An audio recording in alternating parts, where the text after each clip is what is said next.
यह है जनरल जांग और ये वही जनरल है जो जी जिनपिंग के बेहद करीबी माने जाते हैं। जनरल जांग करीब 75 इयर्स के हैं और जी जिनपिंग करीब 72 साल के हैं, यानी एक ही जनरेशन, एक ही पॉलिटिकल मिलिट्री दौर, और ये दोनों व्यक्ति काफी लंबे समय से एक साथ हैं। अभी तक 2 लाख ऑफिशियल्स को 2 लाख ऑफिशियल्स को खुद जी जिनपिंग ने पनिश किया। जनरल जांग ने न्यूक्लियर सीक्रेट्स बेचे और खुद प्रेसिडेंट जी जिनपिंग को चैलेंज कर दिया कि जनरल जांग प्रेसिडेंट जी जिनपिंग को ओवर पावर करने की कोशिश कर रहे थे, उनकी बात को अनसुना कर रहे थे, which is not very good sign for president जी। और कहीं ना कहीं ये प्रेसिडेंट जी के लिए भी बहुत बड़ा सेटबैक है, क्योंकि general Zhang was a long term Alai.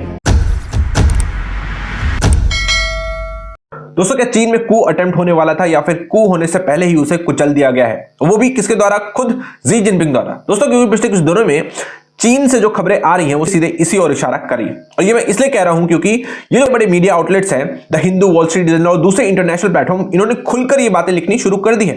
मैं आपको इस वीडियो में एक एक करके सारी चीजें क्लियर करने वाला हूं, लेकिन एक बात तो बिल्कुल साफ है कि चीन की सेना के द टॉप मोस्ट जनरल आज खुद जांच के घेरे में है।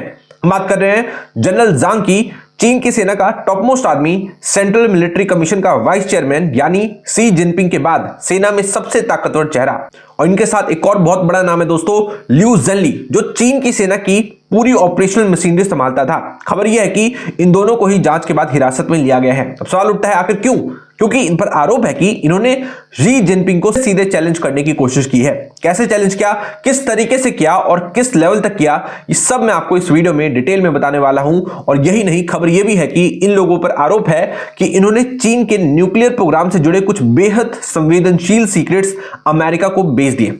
और ये किसी भी व्यक्ति पर सबसे बड़ा आरोप होता है, चाहे वो किसी भी देश का हो। तो आज इस पूरे वीडियो में मैं आपको क्लियर करने वाला हूं कि क्या चीन में वाकई कू अटेम्प्ट होने वाला था, क्या उसे लास्ट मोमेंट पर रोक दिया गया है, या फिर क्या डोनाल्ड ट्रंप के दौर में चीन के खिलाफ कोई बड़ा रेजिम चेंज ऑपरेशन चलाया जा रहा है। ये सारी चीजें आज हम डिटेल में समझेंगे, इसलिए वीडियो को ध्यान से अंत तक देखना। दोस्तों, मेरा नाम आशुतोष और आप देख रहे हैं द ग्लोबल रिपोर्ट। दोस्तों, खबर यह है कि आप यहां देख सकते हो, बीबीसी रिपोर्ट कर रहा है कि China places highest ranking general under investigation. यहां आप देख सकते हो, यह है जनरल जांग और ये वही जनरल है जो जी जिनपिंग के बेहद करीबी माने जाते हैं। उम्र भी लगभग एक जैसी है। जनरल जांग करीब 75 इयर्स के हैं और जी जिनपिंग करीब 72 साल के हैं, यानी एक ही जनरेशन, एक ही पॉलिटिकल मिलिट्री दौर, और ये दोनों व्यक्ति काफी लंबे समय से एक साथ हैं। कहा जाता है दोस्तों कि 1968 से ही चाइनीज आर्मी में सर्व कर रहे थे जनरल जांग। और यही नहीं दोस्तों, जनरल जांग चाइना की आर्मी के सेकंड इन कमांड है। सबसे ऊपर ऑब्वियसली शी जिनपिंग ही होंगे, क्योंकि प्रेसिडेंट वही है, पार्टी चीफ भी वही है और मिलिट्री चीफ भी वही है। लेकिन सेना के अंदर ऑपरेशनल तौर पर जनरल जांग सबसे ताकतवर चेहरा माने जाते हैं। अब शुरुआत में खबर आई तो कहा गया कि करप्शन का आरोप है, लेकिन दोस्तों करप्शन का आरोप अब बहुत वेग टर्म हो गया है चाइना में। अभी तक 2 लाख ऑफिशियल्स को 2 लाख ऑफिशियल्स को खुद जी जिनपिंग ने पनिश किया करप्शन के चार्जेस में। तो करप्शन की टैगिंग बहुत ज्यादा वेग टर्म है चाइना में। इसके बाद देखो, द गार्डियन एक बहुत अहम बात लिखता है, सेम जो मैं कह रहा हूं, कि fate of China's top general more likely to do with power struggle than corruption. मतलब साहब दोस्तों कि मामला सिर्फ करप्शन का नहीं है, मामला कुछ और ही है। ये मामला पावर स्ट्रगल का है।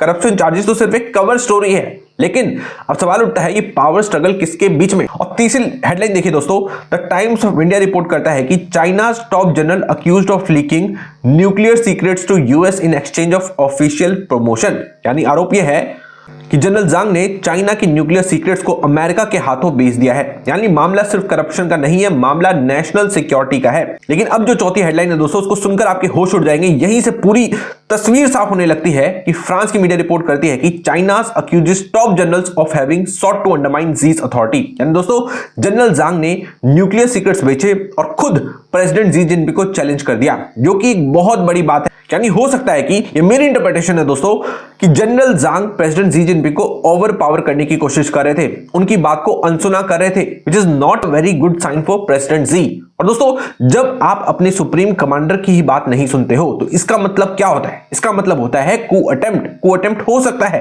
अब दोस्तों यहां एक बात समझनी बहुत ज्यादा जरूरी है। चीन में सेना किसी कॉन्स्टिट्यूशन के अंडर नहीं चलती, किसी पार्लियामेंट के अंडर नहीं चलती है और ना ही किसी जनता के अंडर चलती है। चीन में सेना सीधे कम्युनिस्ट पार्टी के अंदर चलती है, और कम्युनिस्ट पार्टी का मतलब है जी जिनपिंग। यानी army is directly under the authority of president Xi Jinping. इसलिए जब कोई जनरल अपनी अलग पावर बेस बनाए, अपनी लॉयल ऑफिसर बैठाए और प्रमोशन और प्रोक्योरमेंट कंट्रोल करे, और ऊपर से सुप्रीम कमांडर की अथॉरिटी को अंडरमाइन करे, तो चीन में इसे नॉर्मल इंटरनल पॉलिटिक्स नहीं माना जाता, इसे एग्जिस्टेंशियल थ्रेट माना जाता है। ये किसी भी देश में, not only in China but also in other countries, it's a very dangerous thing कि आपकी आर्मी का टॉप जनरल प्रेसिडेंट की बात नहीं सुन रहा। It's a very dangerous situation for any country. अब यही वजह है दोस्तों कि ये मामला इतनी तेजी से तूल पकड़ रहा है, और कहीं ना कहीं ये प्रेसिडेंट जी के लिए भी बहुत बड़ा सेटबैक है, क्योंकि general Zhang was a long term ally. जब प्रेसिडेंट जी 2022 में दोबारा चुने गए थे, तो चुने जाने के बाद पावर को कंसोलिडेट करने में जनरल जांग ने उनकी सहायता की थी। So it's like internal crisis in China. आगे इस मामले में जो भी अपडेट होगा मैं आपको बताता रहूंगा। मिलता हूं आपसे नेक्स्ट वीडियो में। जय हिंद, वंदे मातरम।